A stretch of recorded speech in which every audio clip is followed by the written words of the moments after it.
lang kay owner, ma. Magiging tiyak na doktor na ako. Matutupad na ang mga pangarap nating bahay, ang mga pangarap ko. Pero saglit lang, mag-aabang lamang ako ng masasakyan upang ma-celebrate natin ang masayang balitang ito. Saglit lang po, mama.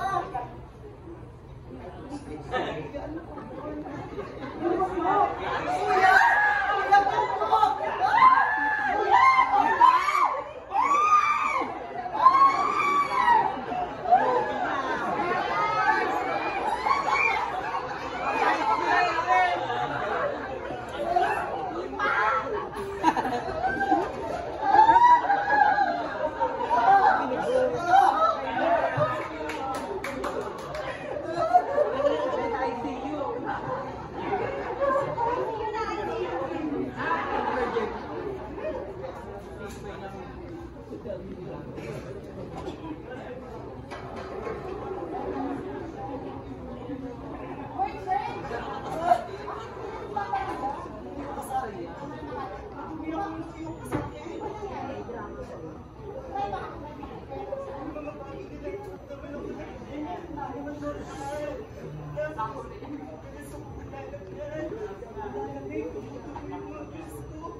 Magandang umaga po, Doktor. Nais ko lang po ipakonsulta ang aking kaibigan. Sige, sabihin mo sa kanya. Si Doc, itong mga nakaraang buwan, nakakaranas ako ng pabalik-balik ng paglalagnan na kahit hindi ko tinututbrush ang sarili ko, nagdudugo ang mga gums ko, may mga sugat na hindi ko magaling, Doc. Hindi normal to, not until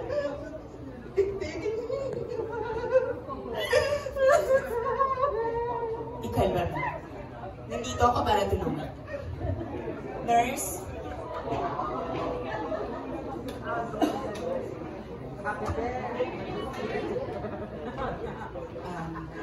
If you don't mind, please excuse us. Alam ko ang gagawin. Sa ngayon, magsasagawa ko ng examination kasi nga sa kinuwento mo, ikaw ay nakaranas ng pang-aabuso. At base sa mga sintomas na lumabas sa'yo, okay lang ba na i-test kita ng HIV? Testing? HIV, Doc? Huwag kang matakot. Ang HIV ngayon, hindi na siya nakakatakot. At lalong-lalong isipin na hindi siya nakakadiri. Kaya huwag mong iyakan. Kung mag-positive ka man, nandito kami para tumulong. Maraming organisasyon ang tumutulong sa ganyang sakit.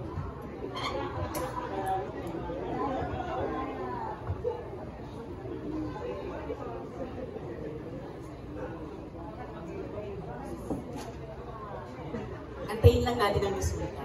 Ang HIV, 15 minutes na lang siyang resulta. Nurse,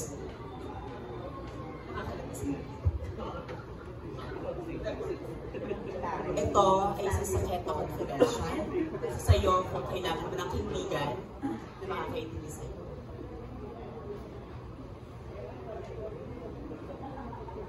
See the result yourself.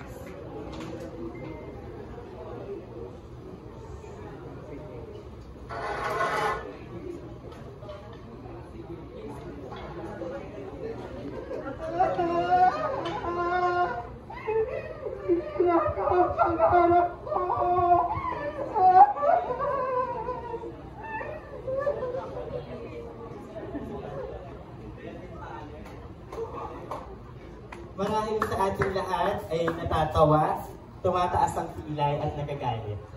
Pero ang HIV, stigma, and discriminations, this is a real realities that many people living with HIV nowadays may face. Nakakalungkot mang isipin, pero minsan or kadalasan, nakukuha natin sa mga kaibigan, kamag-anak, kakilala, katrabaho o kahit sino sa ating lahat ang namumutya at nanghahamak sa mga taong may sakit na kagaya nito. Stigma can take a severe toll on the physical and mental health, overall quality of life, economic stability, and access to care to those living with that condition. Kaya wag nating basta husgahan ang mga taong may sakit na kagaya ng HIV. Kagaya ng inyong nasaksihan, hindi lahat ng may HIV ay ginusto at walang kahit sino sa atin ang may gusto na magkaroon ng sakit na ito. Marami sa kanila ang naging mapusok at nagkamali. Pero sino ba tayong lahat para manghusga at kutyain sila? HIV maaaring nakukuha natin sa pakikipagtali na hindi nag-iingat at pagkakaroon ng multiple partners na tinatawag. Pero hindi lingid sa kalaman nating lahat na maraming paraan o iba't ibang paraan na pwede natin makuha ang HIV. Tulad ng mga healthcare workers o mga nurses na nagtatrabaho sa ospital. Ang aksidenteng matusok ng sitingilya or karayom na nagamit sa kanila mga infected patient ay pwede silang mahawa. Ang mga tao na nagpapatato sa hindi professional at sa mga tao nagpapalinis na kuko na hindi dinidisinfect ang mga gamit or pwedeng na-infected mother to her child at marami pang iba. Kaya wag nating husgahan at kutsain ang mga taong ito. Pagkus ito at sila ay ating yakapin upang magpatuloy mabuhay at maging inspirasyon sa lahat sa atin. Dahil nga, let's stop and we should stop HIV stigma. Let's promote and support and stop HIV. Let us promote prevention and encourage testing. Dahil ang HIV hindi isintensya. Because ito, ang HIV ay isang simula o isang pagsimula sa pagbukas ng bagong paksa sa kanilang kwento. Maraming salamat. Lungsod ng